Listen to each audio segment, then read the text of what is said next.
رحمت دو عالم صلی اللہ علیہ وآلہ وسلم اللہ تعالیٰ ہجرت سے چند دن پہلے بڑے شدید صدمے سے دوچار ہوئے.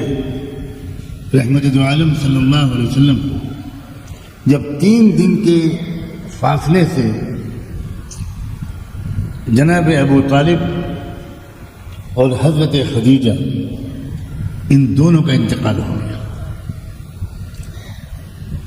یہ دونوں اللہ کے رسول کے لیے بڑی تقویت کا سامان تھے، بڑا سہارا ملتا تھا. ابو طالب مکے کی سب سے بزرگ شخصیت، ان کے احترام میں لوگ رسول اللہ صلی اللہ علیہ وسلم پر خود فزیکلی ہاتھ نہیں اٹھا پاتے تھے.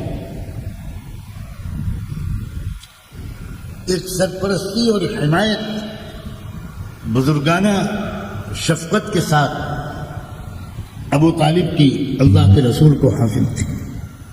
اللہ تعالیٰ کے عجیب فیصلے ہیں، کس کو کس حد تک اللہ توفیق دیتے ہیں، کس حد تک نیکی کی توفیق کسی کو ملتی ہے، یہ اللہ کے ہاتھ میں ہے. کوئی استحقاق کا دعویٰ نہیں کر سکتا. اور سیدہ خدیجہ تو آپ کی غمگسار وفادار شریک حیات تھی. اب جو اللہ کے رسول کے دل پر گزری،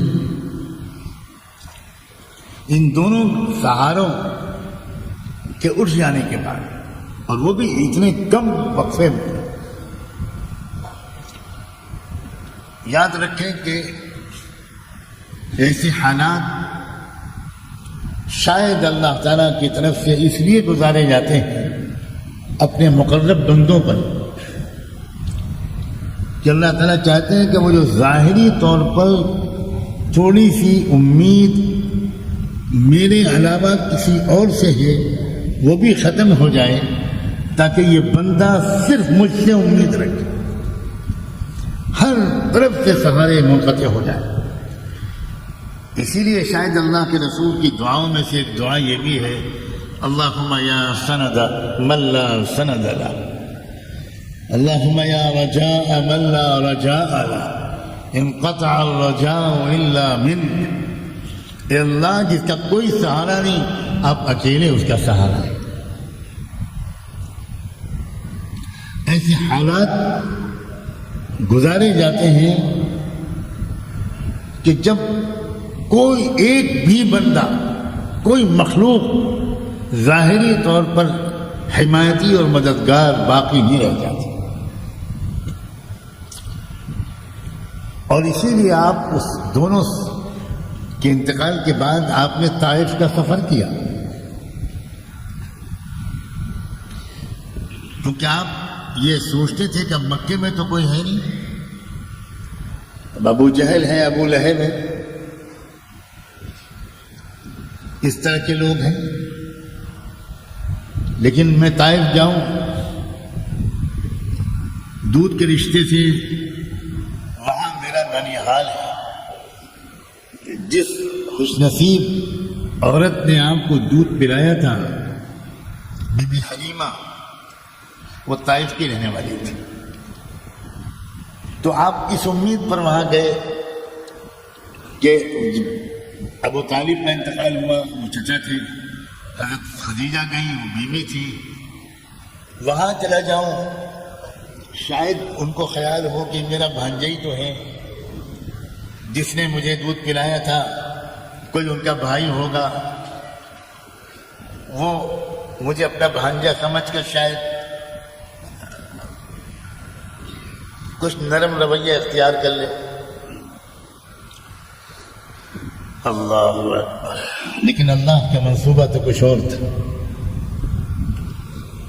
طائف میں تو آپ کو ان حالات کا سامنا کرنا پڑا جن کے بیان کرنے کا نہ مجھ میں یارہ ہے نہ آپ سن سکیں گے. جب آپ پہنچے ان سب کے پاس، کوئی ماموں، کوئی خالو، کوئی نانا، تو یہاں تو مکے والوں نے تو آج تک یہ سلوک نہیں کیا تھا جو انہوں نے کیا. وہ تو خود ہی مذاق اڑاتے رہے, عجیب عجیب قسم کے تبصرے انہوں نے کیے. اور بالآخر علاقے کے گنڈوں بدماشوں کو اشارہ کر دیا کہ ہماری طرف سے چھوٹ ہے, جو کر سکتے ہو کرو. اور پھر جو گھیرا ہے ان لوگوں نے محمد رسول اللہ, اور چاروں طرف سے پتھروں کی بارش کر دی. آپ کبھی ادھر مڑتے, کبھی ادھر مڑتے, کبھی ادھر مڑتے, کبھی ادھر کے پتھر سے بچتے, کبھی ادھر کے پتھر سے بچتے. یہاں تک کہ ایک موقع پر شاید آپ نے یہ کہا کہ میں تمہاری طرف پیٹ کیے لیتا ہوں, میری بات تو سنتے رہو, تم پتھر مارنا بند مت کرو, مگر میری بات تو سنو, تم سے کیا کہنے آیا. مگر ظالموں نے اتنا پتھراؤ کیا کہ آپ گر پڑے, آپ کا پیر ٹوٹ گیا, خون کے فوارے بہہ گئے. عیسائی شخص وہ انگور کا خوشہ لے کر باغ سے آیا, آپ کو پیش کیا. وہ اس علاقے کا جو باغ کا رکھوالا تھا, اور آپ نے وہ زخمی حالت میں جو آپ تھکے ہارے پیر کو دھلایا, صاف کیا زخموں کو, اور پھر آپ نے جو انگور اٹھایا کہا بسم اللہ الرحمن الرحیم, تو وہ عیسائی حیران رہ گئے. اس نے کہا کہ یہ کیا کہہ رہے آپ؟ تو آپ نے فرمایا میں وہی کہہ رہا ہوں جو اللہ کے نبیوں نے کہا تھا. کس حالت میں آپ وہاں سے واپس آئے؟ وہ طائف کا وہ پہاڑ, وہ جگہ اور وہ جانا, وہ راستہ طائف کا اتنا مشکل راستہ ہے کہ اس کو دیکھ کر رونگٹے کھڑے ہو جاتے ہیں کہ آقائے دو جہاں جن تکلیفوں کو برداشت کر کے وہ پہاڑ پر چڑھے ہوں گے, اترے ہوں, ہم دو میٹر نہیں چڑھ پائیں گے اس پہاڑ پر. کوئی سڑک نہیں ہے, کوئی راستہ اس وقت نہیں تھا, اور اتنی مشقت کے بعد یہ برتاؤ. اس حالت میں جب آپ کو دیکھا عالم ملکوت میں فرشتوں نے, تو شاید میری یہ تعبیر صحیح ہو کہ فرشتوں کی دنیا میں ایک زلزلہ آیا, اور فرشتوں نے اللہ سے کہا کہ اللہ اب ہم سے دیکھا نہیں, اب آپ ہم کو اجازت دیجیے, ان ظالموں کو ہم ایسی سزا دیں کہ ان کا وجود ہی باقی نہ رہے. اللہ کے بہت سے احکام, بہت سے فیصلے حضیرت القدس یا عالم ملکوت ملائکہ کے اندر کی جو کیفیات ہوتی ہیں اس کے روشنی میں اللہ کی طرف سے کوئی ہدایت یا اجازت آتی ہے.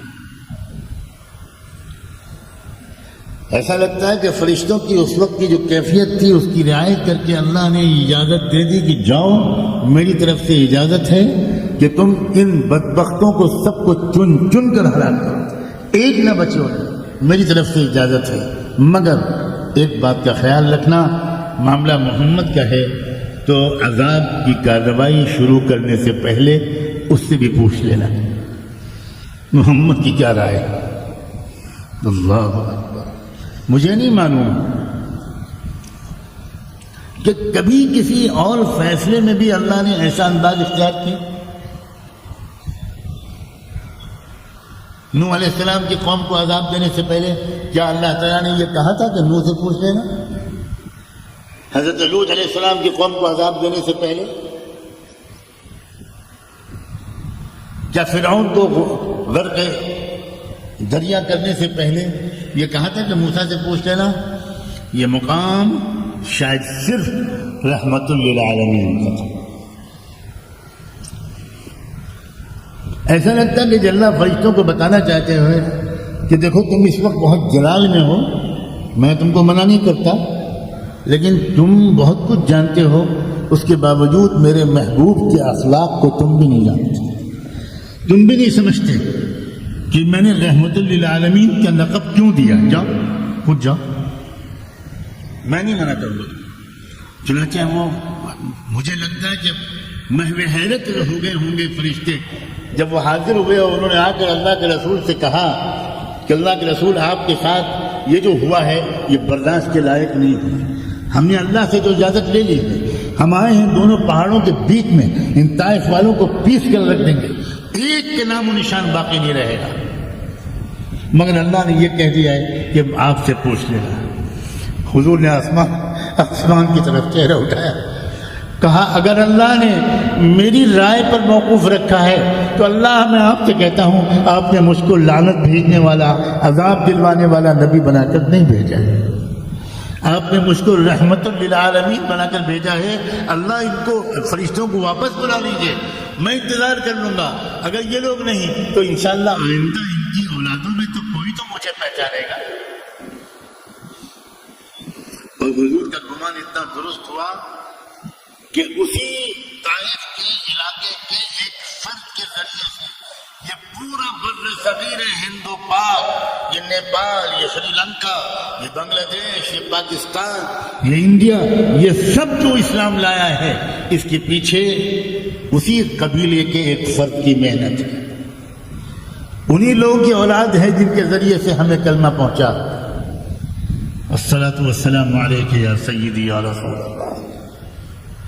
اب طائف سے یہ زخم کھا کر، اور زخم بھی صرف پیروں کے زخم مت سوچیے گا، آپ کے مبارک قدمین کے زخم تو لوگوں نے دیکھ لیے، بیان کر دیے، مگر آپ کے نازک اور حساس دل کو جو زخم لگے ہوں گے اسے کس نے دیکھا اللہ کے سوا؟ اسے اللہ نے دیکھا، اور اسی لیے اللہ نے طائف سے واپس آنے کے بعد آپ کو سفر معراج میں اپنے پاس بلایا۔